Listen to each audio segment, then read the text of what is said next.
नमस्ते ओं गम गणपतये नमः स्वर्णलक्ष्मी नमस्ते अस्तु परब्रह्म स्वरूपिणी राज्యం దేహి ధనం దేహి సర్వకామాంచ దేహి మే స్వర్ణలక్ష్మి అమ్మవారు ప్రతి ఒక్కరికి చక్కగా బ్రహ్మ జ్ఞానాన్ని ఇవ్వాలని తద్వారా ప్రతి ఒక్కళ్ళు చక్కగా నవ్వుతూ హ్యాపీగా ప్రతి దాన్ని ఎంజాయ్ చేసే విధంగా ఉండాలని చెప్పేసి మనం అమ్మవారిని కోరుకుందాం. అంతేకాకుండా ప్రతి ఒక్కళ్ళకి చక్కగా రాజ్యం దేహి నాయకత్వ లక్షణాలని ఒక అధికారాన్ని పవర్ని అథారిటీని అమ్మవారు ఇవ్వాలని, అలానే ధనం దేహి ప్రతి ఒక్కళ్ళకి విపరీతమైన ధనం ఇవ్వాలని, ఎక్కడుంటే అక్కడ ధనం ఉండాలని, ఆఫీసుల్లోనూ బ్యాంకుల్లోనూ ఇళ్లలోనూ ధనం శుభ్రంగా నింపుకొని ఉండాలని చెప్పేసి, అంతేకాకుండా సర్వకామార్థ సిద్ధి అనుకున్న పనులన్నీ అనుకున్న విధంగా అమ్మవారి ఇమ్మీడియట్ గా నెరవేర్చే విధంగా మన అందరినీ ఆశీర్వదించాలని, అందరూ చక్కగా ఉండాలని చెప్పేసి అమ్మవారికి నమస్కారం చేసుకుంటూ, దానికి ముందుగా గణపతిని మనకి ధనాకర్షణ శక్తిని ప్రతి ఒక్కరికి ఇవ్వాలని చెప్పేసి మనం కోరుకుందాం.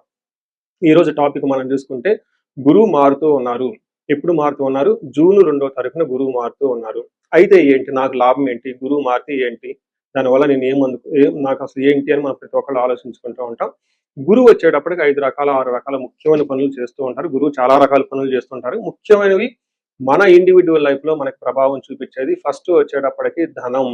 ధన సంపాదనలో ఐశ్వర్యం కావాలంటే గురువు యొక్క అనుగ్రహం మనకు ఉండాలి. రెండోది సంతానం, పిల్లలు చక్కగా ఉండాలి, వాళ్ళు చదువుకోవాలంటే గురువు యొక్క అనుగ్రహం మనకు ఉండాలి. తర్వాత మనకి జ్ఞానం, అద్భుతమైన జ్ఞానం మనకు ఉండాలి. ఓకే, మనం చేసేది మంచినా చెడునా దాని గురించి లోతైన అవగాహన ఉండాలి. మనం చదువుకున్న జ్ఞానం మనకు ఉపయోగపడాలంటే గురువు యొక్క కృప మనకు ఉండాలి. అంతేకాకుండా ధర్మచింతన, మనం ఫాలో అయ్యేది కరెక్ట్ మార్గంలో ఉన్నామా, లేదంటే సన్మార్గంలో ఉన్నామా, లేదంటే తెలవకుండా వేరే మార్గంలో ఉన్నామా, రాంగ్ గైడెన్స్ లో ఉన్నామా, రాంగ్ ఇన్ఫ్లుయెన్స్ తో ఉన్నామా, ఇలాంటి యొక్క అన్ని విషయాలు మనకి గురువు ద్వారానే తెలుస్తుంది. ధర్మచింతన అంటారు. అంతేకాకుండా దైవభక్తి, టీచింగ్, ఇలా రకరకాల విషయాల్లో బంగారం, జ్యువెలరీ మనకి ఎలా ఉంటుంది ఏంటి, ఇలా ముఖ్యమైన యొక్క అంశాలు ప్రతి ఒక్కళ్ళ జీవితంలో గురువు మారటం ద్వారా మనకు ప్రభావితం చేయబోతుంటుంది. ఇది అయితే ఈ గురువు మార్పులో ఇంకా 2-3 ముఖ్యమైన ఇంపార్టెంట్ పాయింట్లు తెలుసుకోవాలి. ఫస్ట్, గురువు మిథున రాశిలో నుంచి కర్కాటక రాశిలోకి మారుతూ ఉన్నారు. ప్రతి సంవత్సరం గురువు ఒక్క రాశిలో తిరుగుతూ ఉంటారు, సంచారం చేస్తూ ఉంటారు. మిథున రాశి సక్సెస్ఫుల్ గా 1 ఇయర్ అంతా కంప్లీట్ చేసుకొని ఇప్పుడు వాళ్ళు కర్కాటక రాశిలోకి వెళ్తున్నారు. అయితే కర్కాటక రాశిలోకి 12 సంవత్సరాల తర్వాత వచ్చి ఉన్నారు కాబట్టి ఈ యొక్క కర్కాటక రాశిలో గురు సంచారం చాలా ముఖ్యమైనది.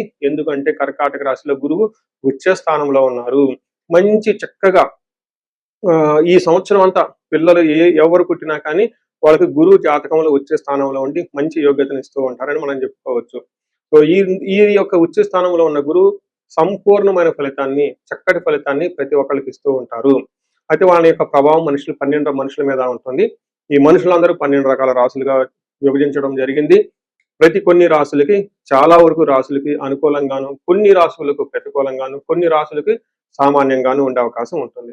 ఇప్పుడు మనం గురువు ప్రతి ఒక్కళ్ళ రాశులకి మేష నుంచి మీన వరకు ఎలాంటి ఫలితాన్ని ఇస్తూ ఉంటారు, ఆ ఫలితాలను మనం ఎలా ఎంజాయ్ చేయొచ్చు, ఇన్ కేసు ఫలితాలు గనక సరిగ్గా వాళ్ళకి అనుభవంలోకి రాకపోతే ఏం చేయాలి, అలానే కొన్ని రాశులకి ఖచ్చితంగా ప్రతికూలమైన పరిస్థితులు ఉన్నాయి, ఎలాంటి ప్రతికూలమైన పరిస్థితులు ఉన్నాయి, వాటిని తప్పించుకోవడానికి మనం ఎలాంటి పరిహారాలు చేసుకోవాలి అనేది కూడాను 12 రాశుల వైజ్గా ఆ రాశికి ఎలాంటి ప్రభావం ఉంటుంది, దానికి మనం ఎలాంటి పరిహారాలు చేస్తే చక్కగా ఉంటామో కూడా మనం ఈ వీడియోలో మనం చక్కగా తెలుసుకుందాం. మనం సింహరాశిని గమనిస్తే ఈ రాశి వాళ్ళకి మిథున రాశిలో నుంచి కర్కాటక రాశిలో సింహరాశి వాళ్ళకి గురు సంచారం చేయటం వల్ల కొంచెం ప్రతికూలమైన పరిస్థితులు ఎక్కువగా ఉందని గమనించుకోవాలి. ఎందుకంటే గురువు మీకు ఇప్పటిదాకా 11th హౌస్ లో ఉండి లాభాన్ని తీసుకుంటూ లాభప్రదంగా ఉన్న గురువు మీకు వ్యయాన్ని, అప్పుల్ని తీసుకొని వచ్చి అధికమైన ఖర్చులను తీసుకొచ్చి, అధికమైన ఖర్చులు మీ ఆదాయానికంటే విపరీతంగా ఖర్చులు ఉండటంతో ఆ ఖర్చుల వల్ల మీకు అప్పులు చేయవలసి వస్తుంది. ఈ అప్పులు తీర్చడానికి మళ్ళా మీకున్న స్థిరాస్తులు, చరాస్తుల్ని అమ్ముకోవలసి వస్తుందని గమనించుకోవాలి. ఆల్రెడీ ఈ రాశి వాళ్ళకి అష్టమ శనితో ఇబ్బంది పడుతూ ఉన్నారు. అయితే ఈ అష్టమ శనితో ఇబ్బంది పడుతున్న గురువు ఇప్పటిదాకా మిమ్మల్ని కాపాడటం వల్ల మీకున్న ప్రాబ్లమ్స్ కొంచెం మీరు జాగ్రత్తగా తట్టుకోగలిగారు. అయితే ఇప్పుడు గురువు మీకు ప్రతికూలంగా ఉండటంతో ఈ ప్రాబ్లమ్స్ మీకు చాలా అధికమయ్యే అవకాశం ఉంటుంది. ఈ రాశి వాళ్ళు పరిహారాలు చాలా ఖచ్చితంగా చేయించుకోవటం ఎంతైనా అవసరం. ఒక్కసారి ఇంట్లో ఉన్న వాళ్ళంతా కూడా ఈ రాశితో పాటు ఎవరికైనా సరే ధనుస్సు రాశి, కుంభరాశి, మేషరాశి, మీనరాశి వాళ్ళు ఉంటే జాతకం చెప్పించుకోవడం చాలా ఇంపార్టెంట్. వచ్చే టైం కొంచెం ఇబ్బందికరంగా ఉంటుంది. ఇది మీకు భయపడటానికి చెప్పడం లేదండి, జాగ్రత్త పడతారు అన్న ఉద్దేశంతో మీకు చెప్పడం జరుగుతుంది. 12వ స్థానంలో గురువు ఉంటే ఏమవుతుంది? శుభమోలో వ్యయకృత్, అంటే శుభకార్యాలు చేయటం వల్ల అవేమవుతుంది అంటే ఏంటి? పెళ్ళిళ్ళు, లేదంటే గృహప్రవేశాలు, గృహ గృహ ఆరంభాలు, ఇల్లు కట్టుకోవటము, ఫారిన్ వెళ్ళటము, హైయర్ ఎడ్యుకేషన్ గురించి లోన్లు తీసుకోవటం ఇలాంటివి జరిగే అవకాశం ఉంటుంది. ప్రాణి విక్రయ దోషణం, స్థాన భ్రష్టత్యంత దారిద్ర్యం, ద్వాదశి స్థానకే గురు అని మనకి సంస్కృతంలో చెప్తారు.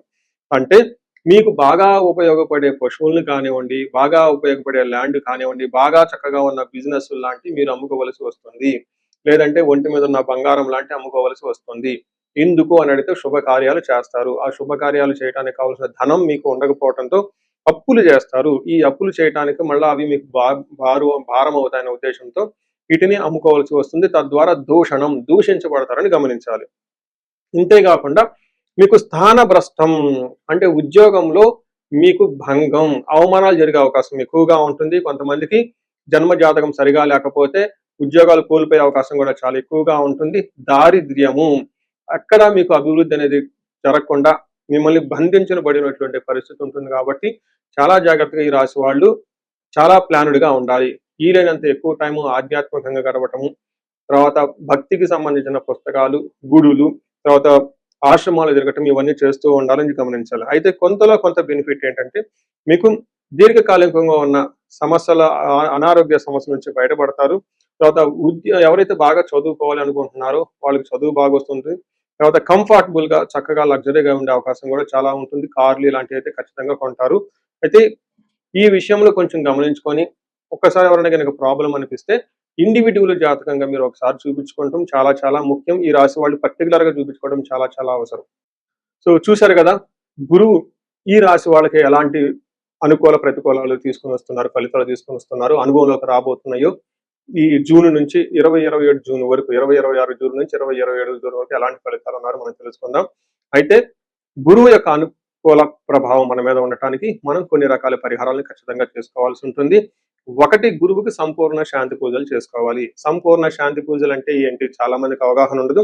గురు గ్రహానికి మన శాస్త్రాల్లో, గ్రంథాల్లో ఏదైనా గనక ఒక గ్రహం మనకి సరిగా అనుకూలించకపోతే ఆ ఆ యొక్క గ్రహం యొక్క మనం ప్రతికూల పరిస్థితుల నుంచి అనుకూలంగా మార్చుకునే ప్రక్రియ ఉంటుంది. దీనికి పరిహారాలు అంటారు. మనకి శాస్త్రాలు ఏ విధంగా చెప్పారంటే గురువుకి జప సంఖ్య 16,000 సార్లు చేయాల్సి ఉంటుంది. అది దేవత, ప్రతిది దేవత ఇంకొక 3,000, 2,000 సార్లు చేయాల్సి ఉంటుంది. సుమారుగా గురుగ్రహానికి ఇటు అటుగా ఒక 20,000 సార్లు జపం చేయాల్సి ఉంటుంది. అలానే గురుగ్రహానికి తర్పణం చేయాల్సి ఉంటుంది. గురుగ్రహానికి దానం చేయవలసి ఉంటుంది. గురుగ్రహానికి హోమం చేయవలసి ఉంటుంది. ఇలా ఈ 4 రకాల ప్రక్రియలను ఎవరైతే చేస్తారో గురుగ్రహ సంపూర్ణ శాంతి పూజలు అంటారు. అయితే ఇండివిజువల్ గా వాళ్ళు చేసుకోవటం కష్టం కాబట్టి సద్బ్రాహ్మణుల్ని, దేవాలయాలు ఉన్న పండితుల్ని, లేదంటే గురువు యొక్క మంత్రాన్ని తీసుకొని వాళ్ళు కొన్ని లక్షల సార్లు, వేల సార్లు ఉపాసన చేసి చక్కగా సాధన చేసిన వాళ్ళ దగ్గరికి వెళితే ఆ మంత్రం వాళ్ళ ద్వారా సిద్ధించి గురువు యొక్క అనుకూలం మీకు అనుకూలంగా ఉంటుంది. ఇది కాకుండా గురువుకి సంబంధించిన దేవాలయాలు అంటే మేధా దక్షిణామూర్తి కానివ్వండి, లేదంటే హయగ్రీవ సంబంధించిన దేవాలయాలు చక్కగా విజిట్ చేయడం చాలా మంచిది. ఇంకా ముఖ్యంగా గురు గ్రహం యొక్క శాంతికి మీరు ఆశ్రమాలు చక్కగా విజిట్ చేయొచ్చు. భగవద్గీత, పురాణాలు, వేదాలు, వేదాంతాలు ఇలా యాన్షియంట్ స్క్రిప్చర్స్ పురాతనమైన గ్రంథాలను తెలుసుకొని అర్థం చేసుకుంటే చాలా బాగుంటుంది. గురుగ్రహ శాంతి గురించి ఇంకొకటి ముఖ్యమైనదంటే మీకు చదువు చెప్పిన గురువుల్ని వాళ్ళ దగ్గర ఆశీర్వాదం తీసుకోవడం చాలా ఇంపార్టెంట్. సాధువుల్ని, తర్వాత మీ ఇంటికి ఎప్పటి నుంచో అనాదిగా ఉన్న పురోహితులు, బ్రాహ్మణులు వాళ్ళు మీకు మంచి చెడు చెబుతుంటారు. అలాంటి వాళ్ళని మీరు సత్కరించడం, గౌరవించడం, వాళ్ళకి దక్షిణలు ఇవ్వటం ఇవన్నీ చేస్తే గురువు యొక్క గురు గ్రహం యొక్క అనుకూలం మీకు అనుకూలంగా ఉంటుంది. అంతేకాకుండా గురువు యొక్క అనుకూలమైన పరిస్థితులకి మీరు గురువులకు సంబంధించిన దత్త చరిత్ర చదువుకోవటం ఇంకా చాలా బాగుంటుంది. ఇంకా మీరు ఆశ్రమాలలో కనుక కొన్ని రోజులు కనుక టైం స్పెండ్ చేయగలిగితే అక్కడ యోగా చేయటం, మెడిటేషన్ చేయటం ఇవన్నీ చేస్తూ ఉంటే గురు గ్రహం యొక్క బలం పెరిగి ఇప్పటిదాకా మనం చెప్పుకున్న పరిస్థితుల్ని చక్కగా ఇంకా మంచి అద్భుతమైన రిజల్ట్ వచ్చే అవకాశం ఉంటుంది. ఇన్ కేసు ప్రతికూలమైన పరిస్థితులు ఉన్నా కానీ ఆ ప్రతికూలమైన పరిస్థితులను అధిగమించి చక్కగా లైఫ్ అంతా ముందుకెళ్ళడానికి అంత అవకాశం ఉంటుంది. ఈ సంవత్సరం ఈ గురువు యొక్క కర్కాటక రాశిలో ఉన్నంత వరకు 12 రాశుల వారికి చక్కగా అష్టైశ్వర్యాలు కలగాలని, భోగభాగ్యాలు కలగాలని చెప్పేసి చక్కగా ఉండాలని చెప్పేసి నేను కోరుకుంటున్నాను. నమస్తే.